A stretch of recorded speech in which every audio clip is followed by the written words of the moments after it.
Yo, what up y'all? My name is Temp. Welcome to my Paladin of the Tides build. If you enjoy the video or learn anything new, please leave a like and subscribe to join the Room Temp Gaming family. It helps out tremendously and is so much appreciated. So first thing we're going to do is I'm going to pull up a list here real quick of all the items that you need for this build. So screenshot if you want. After which I'll go over each item we are using and then show some gameplay. So stick around for that. Now the playstyle of this build is like a fucking paladin. You buff up for 10 seconds and deal a bunch of damage as much as you can before you can't anymore, and do a holy explosion here and there. An increase in holy damage with buffs, items, and weapon art. Synergy between jump attack enhancing items and the pierce damage from the rusted anchor, as well as absorbing powerful hits with your physic. Now let's get into the items. These items, first off, the build maker here, we have the rusted anchor. I have it at a plus 15. I have sacred blade on it. This is not all you can put on it. Feel free to put whatever you like. However, this is what I'm going for the theme of this build and to suit what I enjoy more. Now there are, as I said, a lot of options here you can use for the Ash of War. This is what I chose. The Sacred Blade buffs your weapon with holy damage, and it also shoots out a holy projectile at the enemy. When shooting this holy projectile, if you're within melee range, you can get a hit off with your weapon plus the projectile damage, so that is huge. Aside from the rusted anchor, this is pretty special though with the pierce damage. If you see on top there, it does do pierce damage, and this will go very well with some other items I'm going to show you here in a moment. The armor here, there's only one thing to say about it. It is awesome, but the chest piece here, you will actually get more benefit by using the Raptor's black feathers, since it does strengthen jump attacks, and that is what we're going to be primarily basing this build off of. But I'm going to be using this just for the cosplay effect. Now for our talismans, we have our Sacred Scorpion Charm. This raises holy attack but lowers damage negation. That's fine. We want the holy damage.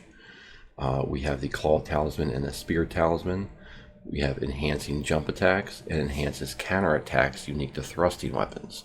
Now the rusted anchor is not a thrusting weapon. However, counter attacks when used with a piercing damage weapon, which this rusted anchor is, when using a jump attack, that acts as a counter attack with piercing weapons. So this boosts your jump attacks with piercing weapons. And then obviously enhances jump attacks. No need to go into detail with that. It's pretty obvious. You can also power stance these. You can two-hand them. If you have two of them, that's even better. I highly recommend that over just using one. However, this is my first playthrough on this character, so I only have one at the moment. But I would strongly recommend using two for this build if you're able to. So with that out of the way, we're going to go ahead and sit down over here, and we're going to check out our physics and our spells. So first off, our physic, we have the Holy Shrouding Crack tier and the Opaline Bubble tier. This boosts your holy attacks, and then you negate one hit of damage. So if you get hit, you can negate pretty much all of that damage.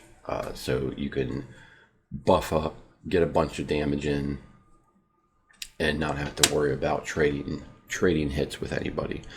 There are some other interesting. Now I would usually always leave this defensive option up for the Opaline Bubble tier. However, with the Holy Shrouding Crack tier, you can change this to pretty much anything. I mean, you can get a heal out of it, a little bit more defense.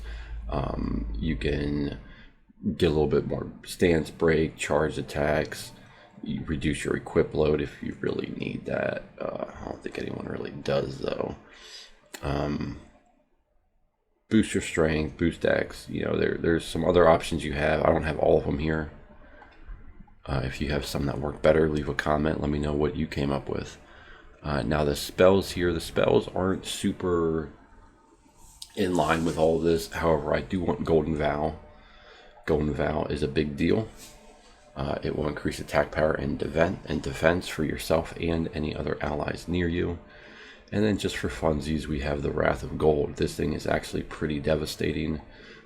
It produces a huge shockwave that pretty much kills all minor enemies and knocks them back. Charging it increases the size of the shockwave. And then I just have some lightning spells for the Paladin theme. I don't have any holy ones equipped or really have much of them at the moment, but there aren't too many that I'd be using in this build anyway. Alright guys, so we're going to show off some gameplay for this build and how we can execute our big attacks here. So first we're going to Golden Vow. We're going to pop our Physic. And to start us off, those two buffs, we're going to use our Sacred Blade Ash of War to buff our weapon as well. Jump attack does big damage. Jump R2. And we have the connection on the weapon and the Ash of War on that one. That's great. Now we're going to see how this acts toward the Knight. We still are buffed up. Okay, good.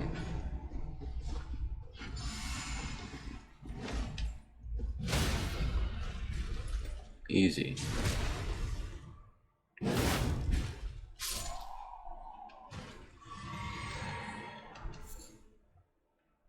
Got some more armor.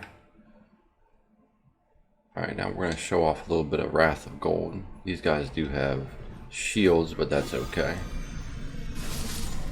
It'll still one-shot them. I think it's up. But for now, we're going to sit back, enjoy some gameplay. Please guys, leave a like and subscribe if you found this video helpful or you learned anything new. I'll catch you in the next one.